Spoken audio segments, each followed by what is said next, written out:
ಸ್ವಾತಂತ್ರ್ಯೋತ್ಸವ ಅಂಗವಾಗಿ ಸಸ್ಯಕಾಶಿ ಲಾಲ್ಬಾಗ್ನಲ್ಲಿನ ಫ್ಲವರ್ ಶೋಗೆ ಜನಸಾಗರವೇ ಹರಿದು ಬಂದಿತ್ತು. ಹೂವಿನ ಸೌಂದರ್ಯ ಕಣ್ತುಂಬಿಕೊಂಡು ಸೆಲ್ಫಿ ಕ್ಲಿಕ್ಕಿಸಿಕೊಂಡು ಜನರು ಫುಲ್ ಖುಷಾದ್ರು. ಒಂದೇ ದಿನ 2 ಲಕ್ಷಕ್ಕೂ ಹೆಚ್ಚು ಜನರು ಫ್ಲವರ್ ಶೋ ವೀಕ್ಷಣೆ ಮಾಡಿದ್ದಾರೆ.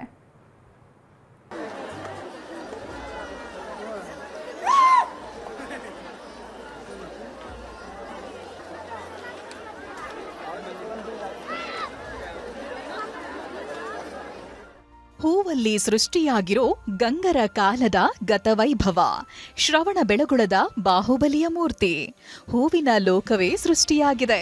ಫ್ಲವರ್ಗಳಲ್ಲಿ ಅರಳಿರೋ ಶಿಲ್ಪಕಲೆಗೆ ಸಿಟಿ ಮಂದಿ ಮನಸೋತಿದ್ದಾರೆ. ಹೂವಿನ ವೈಭವ ನಡುವೆ ಜನರ ದಂಡೆ ಹರಿದು ಬರ್ತಿದೆ.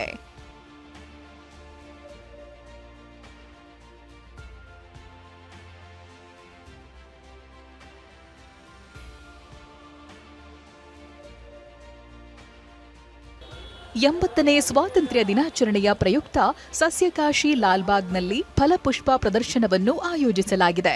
ಫಲಪುಷ್ಪ ಪ್ರದರ್ಶನದಲ್ಲಿ ಕರ್ನಾಟಕದ ಹೆಮ್ಮೆಯ ಗಂಗ ರಾಜವಂಶದ ವೈಭವವನ್ನ ಮರುಸೃಷ್ಟಿ ಮಾಡಲಾಗಿದೆ. ಗಾಜಿನ ಮನೆಯಲ್ಲಿ ಶಿಲ್ಪಕಲೆ ವೈಭವ, ಶ್ರವಣ ಬೆಳಗೊಳದ ಬಾಹುಬಲಿ ಮತ್ತು ತಲಕಾಡಿನ ಗುಡಿಗಳ ಹೂವಿನ ಪ್ರತಿಕೃತಿಗಳು ನೋಡುಗರನ್ನ ಕೈಬೀಸಿ ಕರೀತಿದೆ. ಇವತ್ತು ಸ್ವಾತಂತ್ರ್ಯ ದಿನಾಚರಣೆ ಆಗಿದ್ರಿಂದ ಲಾಲ್ಬಾಗ್ಗೆ ಜನ ದಾಂಗುಡಿ ಇಟ್ಟಿದ್ರು. ಹೂವಿನ ಸೌಂದರ್ಯ ಕಣ್ತುಂಬಿಕೊಂಡು ಸೆಲ್ಫಿ ಕ್ಲಿಕ್ಕಿಸಿಕೊಂಡು ದಿಲ್ ಖುಷ್ ಆದ್ರು. ತುಂಬ ಚೆನ್ನಾಗಿದೆ, ಸಖತ್ ಎಫರ್ಟ್ ಹಾಕಿ ಮಾಡಿದ್ದಾರೆ. ತುಂಬ ಜನ ಅದರಲ್ಲಿ ಎಷ್ಟು ಕೆಲಸ ಇರುತ್ತೆ, ಎಲ್ಲರ ಶ್ರಮ ಅದರಲ್ಲಿ ನಾವು ನೋಡ್ಬೋದು. ಸೊ ಚೆನ್ನಾಗಿದೆ. ಹೌದು, ನನ್ನ ಮಗ ಹೇಳ್ತಿದ್ದಾನೆ, ಅವನಿಗೆ ಸೈನ್ಸಲ್ಲಿ ಈ ಥರ ಹೂವು ಇದೆ, ಕಾರ್ನಿವರಸ್ ಪ್ಲ್ಯಾಂಟ್ ಇದೆ, ಅದೇ ಕೀಟ ತಿನ್ನೋವಂಥ ಎಲೆಗಳಿದ್ದಾವೆ, ಅದಿದೆ ಇದಿದೆ ಅಂತ. ಸೊ ಅವನಿಗೂ ಸಖತ್ ನಾಲೆಡ್ಜಬಲ್ ಆಗಿದೆ, ಅವನಿಗೆ ತುಂಬ ಹೆಲ್ಪ್ ಆಗುತ್ತೆ. ಇವತ್ತು ಸ್ವಾತಂತ್ರ್ಯೋತ್ಸವ ದಿನ ಆಗಿದ್ರಿಂದ ಜನರ ದಂಡೆ ಫ್ಲವರ್ ಶೋಗೆ ಬಂದಿತ್ತು. ಅದರಲ್ಲೂ ಮಕ್ಕಳ ಸಂಖ್ಯೆಯೇ ಅಧಿಕವಾಗಿತ್ತು.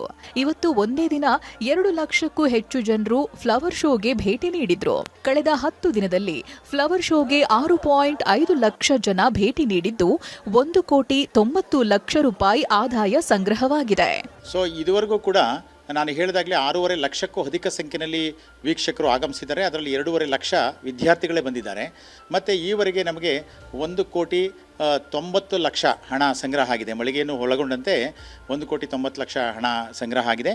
ಮತ್ತು ಈ ದಿನ ಏನು ಬಹಳ ದೊಡ್ಡ ಮಟ್ಟದಲ್ಲಿ ಪ್ರವಾಸಿಗರು ಬಂದಿದ್ದಾರೆ. ಬಹುಶಃ ನಮಗೆ ನಿರೀಕ್ಷೆ ಇದೆ 2 ಲಕ್ಷಕ್ಕೂ ಹೆಚ್ಚು ವೀಕ್ಷಕರು ಇವತ್ತು ಒಂದೇ ದಿವಸ ಬರ್ತಾರೆ ಅಂತಕ್ಕಂಥದ್ದು.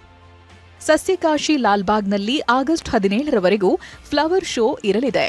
ಗಂಗರ ಕಾಲದ ಗತವೈಭವ ಗಾಜಿನ ಮನೆಯಲ್ಲಿ ಧರೆಗಿಳಿದಿದ್ದು ಸಿಟಿ ಮಂದಿ ಸಾಗರೋಪಾದಿಯಲ್ಲಿ ಆಗಮಿಸುತ್ತಿದ್ದಾರೆ.